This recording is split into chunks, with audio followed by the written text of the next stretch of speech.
the demand for vanadium largely depends on the steel industry.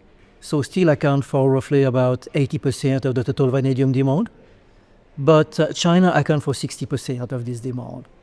And out of these 60%, rebars is also 60%. So meaning that the vanadium industry, in terms of demand, largely depends on the Chinese economy, but also largely depends on the construction sector. And what we have seen over the past 2 or 3 years is obviously a property market extremely depressed in China, construction sector very weak, and this has been impacting also the demand for vanadium. One mitigating factor, which has been the growing demand coming from the vanadium redox batteries, which is picking up, but remains quite small in terms of absolute numbers.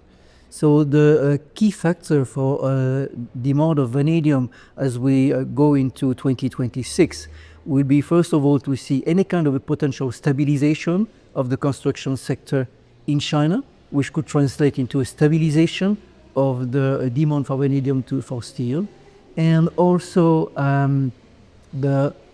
how the demand for vanadium redox battery will also evolve primarily in China, because for Project Blue we believe that the vanadium redox battery story is primarily a China story.